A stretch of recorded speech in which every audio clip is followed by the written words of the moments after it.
দিন কয়েক আগেই আমতা হাসপাতাল ব্যবসায়িক পুরনো গন্ডগোলের জের বেকারি ব্যবসায়ীর দোকানে হামলা, বন্দুক বোমা নিয়ে হামলা, 20 থেকে 25টি বোমা মারার অভিযোগ, আহত 4 থেকে 5 জন। অভিযোগের তীর এলাকার এক ব্যক্তি ও তার 2 ছেলের বিরুদ্ধে। বহিরাগত দুষ্কৃতী এনে হামলা রবিবার দিন রাতে পাঁচলা বিধানসভা এলাকার পোল গোস্তিয়া গ্রামের ঘটনা। দোকানে জিনিস কিনতে আসার আছিলায় হামলার অভিযোগ ব্যবসায়ী আক্তার আলী মল্লিকের। অভিযোগের তীর এলাকার বাসিন্দা শেখ শফিউল্লাহ ওরফে বলা এবং তার 2 ছেলে। প্রায় 40 থেকে 50 জন বহিরাগত এনে হামলা চালায়। গোটা গ্রামে ছড়িয়ে ছিটিয়ে পড়ে বোমা চিহ্ন। খবর পেয়ে ঘটনাস্থলে পৌঁছয় জগৎবল্লভপুর থানার বিশাল পুলিশ ও র্যাব। ঘটনায় কেউ গ্রেফতার হয়নি। অভিযুক্তের খোঁজে গ্রামের বিভিন্ন প্রান্তে চলছে পুলিশি তল্লাশি।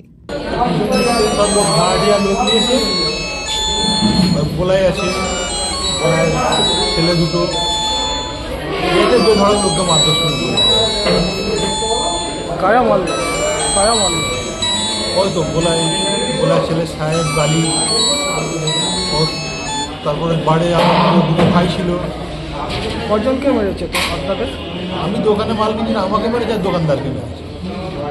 কোনো কারণ ছাড়াই? হ্যাঁ। আপনি সবাইকে চেনেন? না, আমি সবাইকে বাইরের লোকগুলোকে চিনব। দাদা কি হয়েছে গো? কাইন্ডলি কিছু বয়ে যাই না। আমি এই রুটি বিস্কুটের দোকানে এসেছি। কি দিয়ে মারলো দাদা? হাতে ওদের পাইপ গান আছে, পিস্তল আছে, আর মোটা মোটা সব মানে লাঠি আছে। আপনি খেলে গিয়েছেন দোকানে? দোকানে আমি মাল কিনতে গিয়েছিলাম। তারপর মাল কিনতে যাবো, আমি দাঁড়িয়ে আছি, ব্যাস এসে পিছন থেকে মেরেছে। না না না, একজন দুজনকে চিনি আমি। ওই দুটো সাহেব আছে আর সাহেবের ভাই। কি নাম? বিশৃঙ্খলা নেই আমাদের গ্রামে। হঠাৎ করে আমাদেরই গ্রামের একজন বোলাই নাম, তার ভালো নাম হচ্ছে শেখ শফিউল্লাহ, এবং তার 2 পুত্র শেখ খুরশিদ আলম, তার ডাক নাম সাহেব, এবং শেখ গালিব ইসলাম। এরা 3 বাপ বেটা পুরো সমিতির বাঁধ থেকে আমাদের বাইরে থেকে আনুমানিক 50 থেকে 60 জন একদম প্রফেশনাল ক্রিমিনালদেরকে নিয়ে এসে সমিতির বাঁধ থেকে পুরো গ্রাম বম্পিং করেছে। সেটা আপনারা বোমের চিত্র আপনারা দেখতে পাবেন এবং আপনারা দেখেছেন। এটাই বিষয়।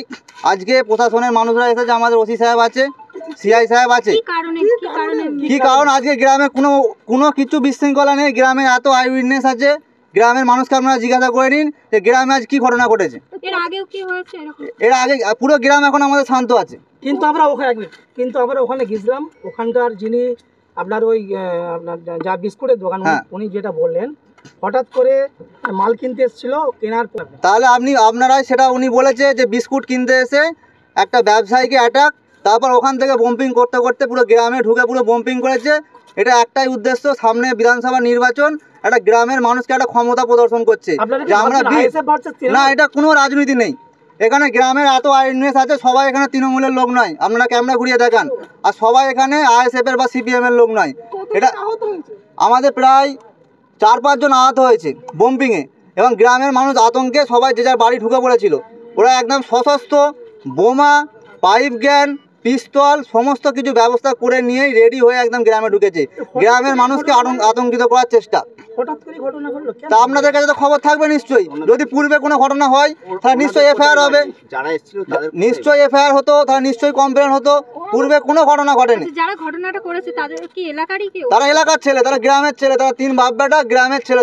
তারা কি কেউ অ্যারেস্ট হয়েছে? কেউ অ্যারেস্ট হয়নি। আমরা প্রশাসনের কাছে আমরা দাবি জানাচ্ছি, যদি এই 3 বাপ বেটাকে যদি অ্যারেস্ট না করে, যদি অ্যারেস্ট করে এদেরকে কঠোর থেকে কঠোর শাস্তি না দেওয়া হয়, আগামী কাল থেকে পুরো পোলগুস্তি অঞ্চল স্তব্ধ করে দেওয়া হবে। এটা গ্রামবাসীদের আমাদের একটাই দাবি। সবাই রাজি তো? স্তব্ধ করে দেওয়া হবে। আমি এখানে আমার নাম শেখ নিজাম, আমি পোলগুস্তিয়া গ্রাম পঞ্চায়েতের প্রধান। এটা আমার গ্রাম, এবং আমার বাড়িতেও অ্যাটাক করার চেষ্টা করা হয়েছে। সেখানে লোকজন জমায়েত করার চেষ্টা করা হয়েছে, কিন্তু আমার বাড়িটা এমন ভিতরে অ্যাটাক করার সুযোগ পাইনি। উনি কেন অ্যাটাক করছে? কোনো পলিটিক্যাল সমস্যা এখানে নেই। বিগত দিনে উনি আইএসএফ এর আমার বিরুদ্ধে ক্যান্ডিডেট হয়েছিল, কিন্তু তারপরে উইথড্র করে নিয়েছিল। পলিটিক্যাল কোনো গ্রামে ঝামেলা নেই। আরও এই গ্রামে আইএসএফ এর সিপিএম এর মানুষ আছে, কোনো পলিটিক্যাল ঝামেলা নেই। এখানে যিনি সিপিএম এর দলের যারা নেতৃত্ব আছে, এখানে আমাদের সিপিএম এর যারা কমিটিতে আছে আমাদের মোজাই, আপনি ওকে জিজ্ঞাসা করে নিতে পারেন।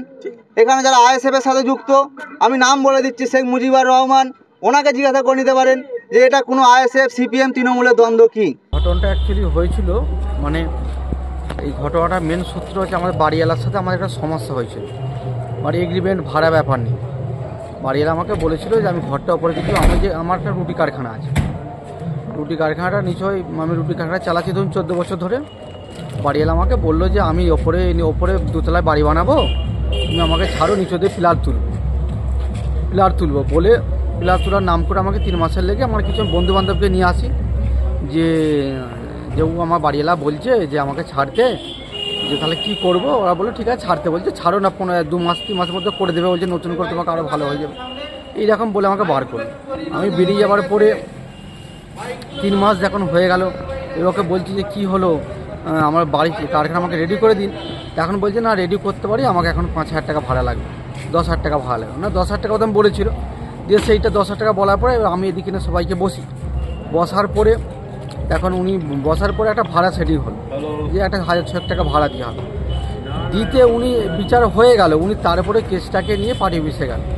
পার্টি অফিসে যে পার্টি অফিসে ডেকেছে, পার্টি অফিস গেছেন যে পার্টিতে আমরা বলুন যে এমন একটা ডেট দেওয়া আছে, সেখানে বিচার হবে।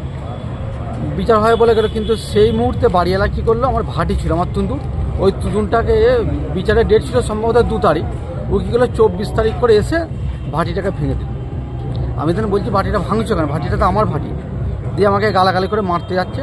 আমি তখন যারা ছিল যাদিকে আমি বসেছিলাম তাদেরকে ডাকলাম যে কি এই দেখো এরকম ব্যাপার, ভাটি ভেঙে দিচ্ছে। আমার তো ফাইসাল্লাই হলো নি, ফাইসাল্লা হবে যার পক্ষে থাকবে, আমি কারখানা পাই আমি পাবো, তুমি পাবে বলতে কি করলো, ও তো এখন কিছু লোকে গুন্ডার বাহিনীকে নিয়ে এলো, গুন্ডার বাহিনীকে এসে সেট করে যে এরকম ব্যাপার একটু হালকা তখন হয়ে গেল। দিয়ে তারপরে কিছুদিন পরে মানে তা ওই কেসটা হালকা হয়ে গেল, দিয়ে আর কিছু আমরা জানি না এরকম।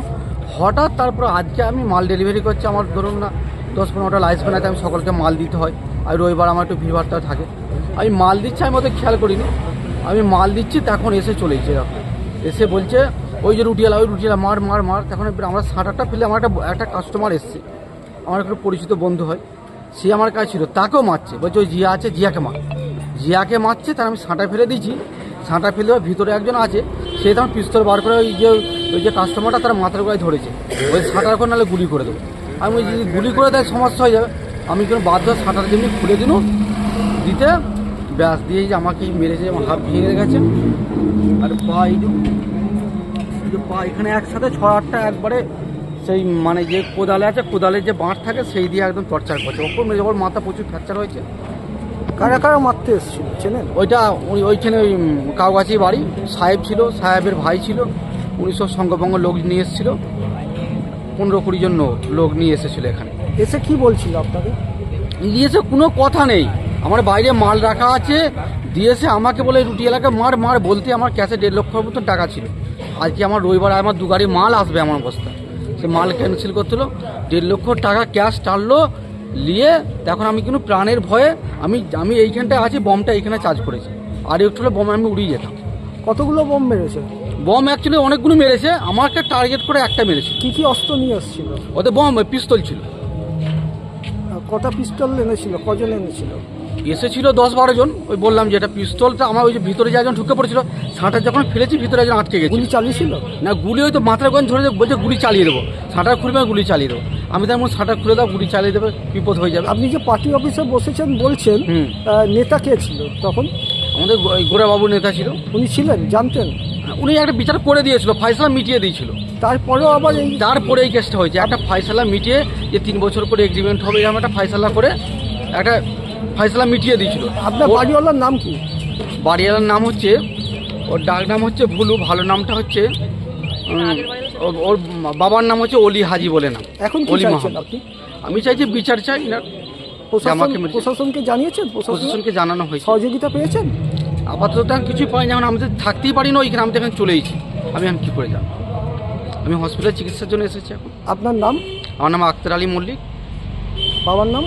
বাসার আলী মল্লিক। অ্যাকচুয়ালি আমার বাড়ি হচ্ছে আরামবাগ, আমি কর্মসূত্রে এখানে থাকি, এটা আমার ব্যবসা। কোথায় থাকেন? ওইখানেই থাকি, ফ্যামিলি নিয়েই থাকি। কোন জায়গা ওটা? দীপা সমিতির বাঁধ।